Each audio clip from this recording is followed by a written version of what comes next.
What I don't understand is that having gotten him, we're bringing him apparently to Washington to give him a full due process criminal jury trial in the United States. I'd take him to Guantanamo Bay, lock him up, throw away the key, and interrogate him for the next several years until we get every single bit of intelligence that we can. I think a lot of people are confused by that, Ambassador Bolton. Let me share with you the statements that are coming out on this.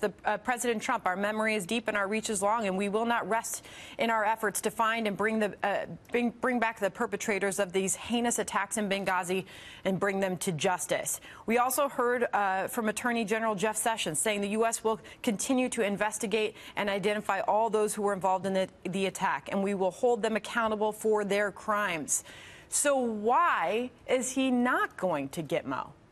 Yeah, I think it's, I mean, I hate to say this, but it is a continuation of the Obama administration policy of treating these terrorist attacks under the law enforcement paradigm. It's like knocking over the local drugstore. You arrest the perpetrator, try and convict him, and put him in jail after a full due process trial. That's not what happened in Benghazi. It was a terrorist act of war against the United States.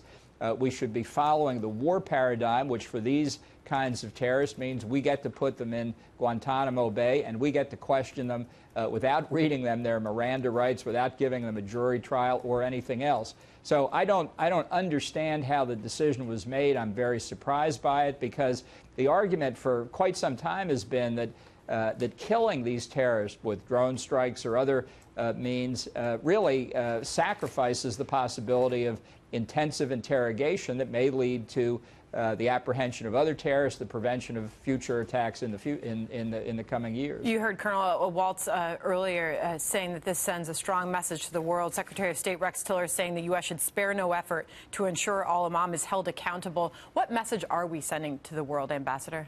I'm afraid the message is get a good criminal lawyer in Washington for your upcoming trial. I think holding these people accountable means putting them in a place where they're not going to see their friends and relatives for a long time. I think it was a mistake to try and close Guantanamo Bay during the Obama administration. I thought we'd see a change. As I say, you can talk about bringing these people to justice, but it's not the same as a criminal justice kind of prosecution. These people were committing acts of war against the United States, and that's the way we should approach handling them.